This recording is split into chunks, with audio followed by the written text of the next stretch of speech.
want to help you get unstuck.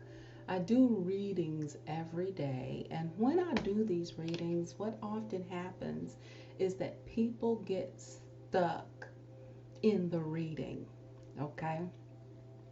And when I'm doing my readings and I notice that people are looking at the reading, and what happens is they'll see a card, and if it's a negative card, they'll look at it and it will influence them to feel that way, right? Um, Tarot is powerful, and because there is a lot of suggestion in the card, right? But it's a tool to help you get unstuck. Do you need it? No, you don't need it. This is one way of me showing you how to use a tool. You can use tarot, you can use the Bible, you can use astrology, you can use human design, you can use just yourself and just sit and figure it out, or you can play around. And playing around is a whole lot more fun. So today we're going to talk about three three tips to help you get unstuck in love.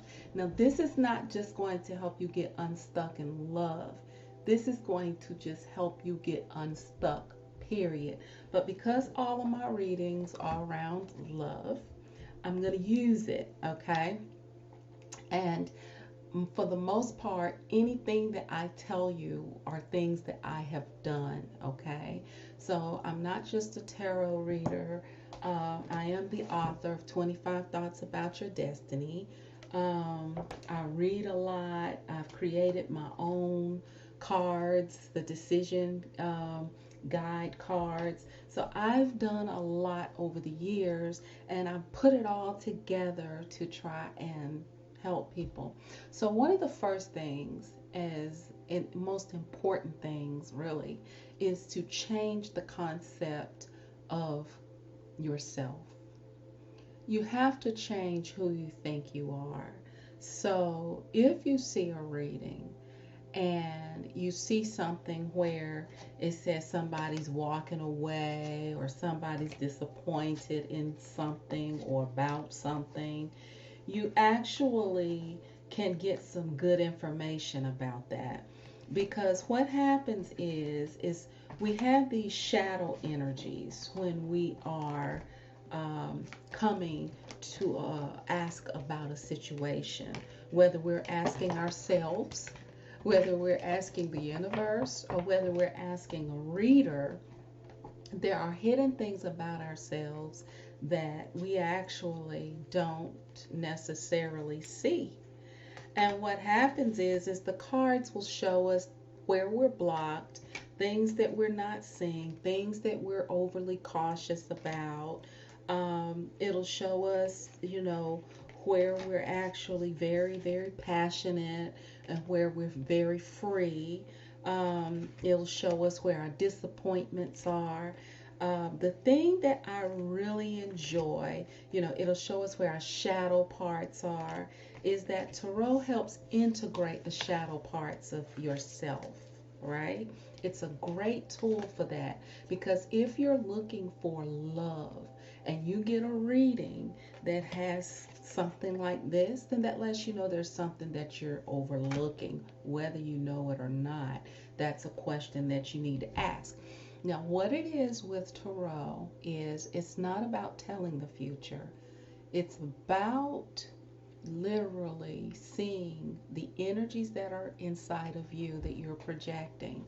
And if you project a reflection that you don't like, you project something out, it reflects back to you and we call that a situation. If you don't like the situation that you are projecting, you actually have the power to change that. And one of the most powerful ways is change the concept of yourself, because we go through this life feeling like we know who we are. Well, that's just the way that I am, and everybody's going to have to get used to it. This is who I am. This is who I am. Well, deep down inside, are there some parts of you that you don't like that you would like to change? If there are, you can definitely change them. That's where discipline and desire work hand in hand. You desire something, you have the discipline to change it. Okay? And when you think about discipline, people often think about being chastised or having to make these awful sacrifices.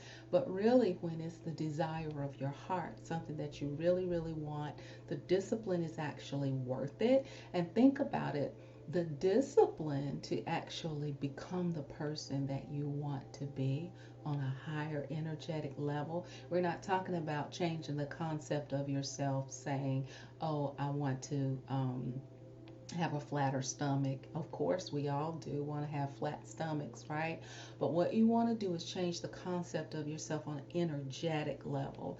And once you change that concept of yourself on an energetic level, meaning you move from your lower self to your higher self, what happens is the body will begin to respond physiologically, right? And you will begin to raise your vibration just naturally and begin to draw the desires of your heart. Double-minded man is unstable in all his ways. So if you get a reading that you don't like, instead of saying, I knew that was going to happen, I knew that was how it was going to be, right? Readings are not there to tell you what to do. They're there to tell you the things that you can have opportunities to improve upon with yourself. Okay? Number 2, overlook your senses. Okay? Once you decide you want to change the concept of yourself on a higher level, then what happens is you will eventually begin to have the discipline to override your senses, meaning that you will stop reacting, right, to the 3D reality. You will begin to create it and you won't even realize it, right? You will just basically the proverbial, well, parting the Red Sea.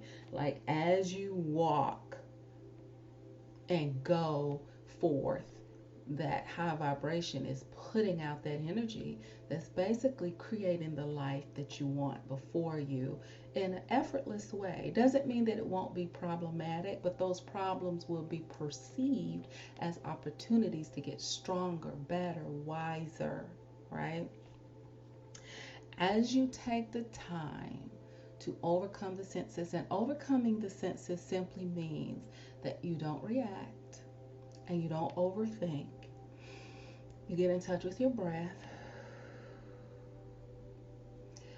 and you feel what you're feeling, right? As you feel what you're feeling, right, you don't react to it. You basically just process that.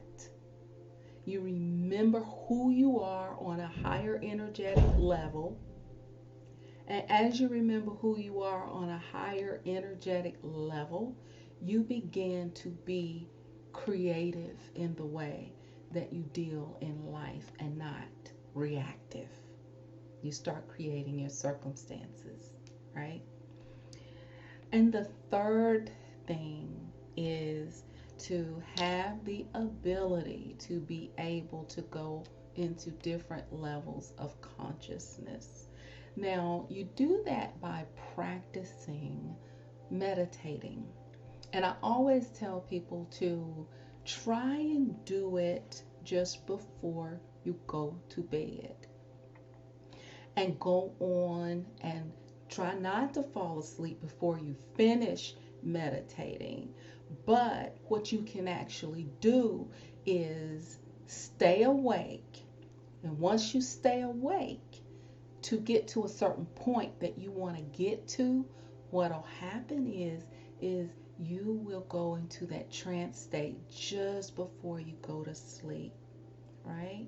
I'm going to give you an example before we leave, okay? You're welcome. Yeah. So as you try, this is going to help you when we talk about a double-minded person being unstable in all their ways. The coming into one consciousness is all about having the desires of your heart in alignment with the concept of who you are. Okay? Many times what happens is we view ourselves as one thing, but we want something else because we think that getting that something else will make us better. That's being double-minded. But you got to view yourself as already being that which you desire. We hear it all the time, but practicing it is different. So if you're looking for love, you have to really feel that you are love. And it took a very long time for me to even catch on to that, right? I've read books for years and years and years about it. But I remember one day that I was having a conversation and paying attention to the words that you say, where I was thinking, I would really like to have a relationship now. I think I'm ready. It's after my divorce and after I raised my kids and I'd done all that I needed to do. I felt like, okay, I think I'm ready. But then I had a conversation that was playing over and over and over in my head about a relationship being too much trouble, being in the way, being a block, can't do what I want to do, can't, move around like I want to move around. Somebody might be a pain in the ass, somebody might, And I remember talking to a friend of mine about it. And then I went home. At the end of the night, I began to do my practice in manifesting, and that conversation came back to me. And I said, okay, Candy, you got to have a different conversation. You cannot have that conversation and then come home and then manifest your desired life partner because you're having a double-minded way. So I had to bring everything into one consciousness. So first I had to reprogram the story in my mind about how I am, who I am. I am love. I give love. I reciprocate love. I duplicate love. I multiply love. I am love. Then I had to change the programming and the story in my mind. Love does not restrict, it does not bind, it does not complicate things. It actually makes things open and expansive, and it creates a higher level of life and living and, a higher vibration. This the right kind of love, a new way of looking at it. Once I could get that my mind in alignment with the desire of my heart, and I could tell that same story in one frequency. Then when I got ready to go to sleep and do my manifesting, I was actually able to make shifts. It was amazing, right? So first you got to look for those clues. Now when I tell everybody, get something to write with. This is my notepad that I use in my office, but I have a tiny notepad where I jot down little shifts.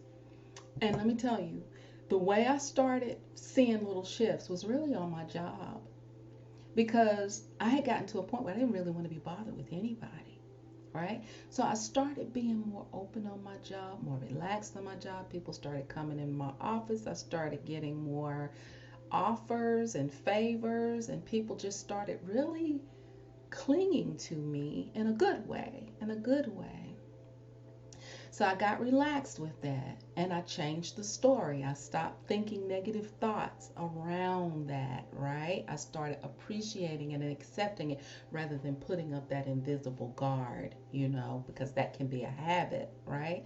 Then it just started expanding out and people started coming in. I started just meeting more people on my frequency, and my reality has started reflecting to me where I really was. And so this is very, very important when it comes to getting unstuck. It starts here with how you see yourself. Look in the mirror. Say what you need to say. I am love. I vibrate love. People see love in me. I'm constantly feeling love. I'm constantly breathing love. I am love. The essence of me is love. And you have to really know that. It's past believing it, you know on a deep level. Okay? So, as you practice changing the concept of yourself, overcoming your senses, meaning that you don't get stuck on what you see out here.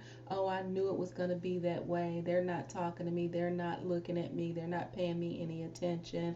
Things never work out for me. If you see my shirt, it says things are always working out for me. I put things on my t-shirt. I do all kinds of things to make sure that I am keeping the concept of myself raised, right?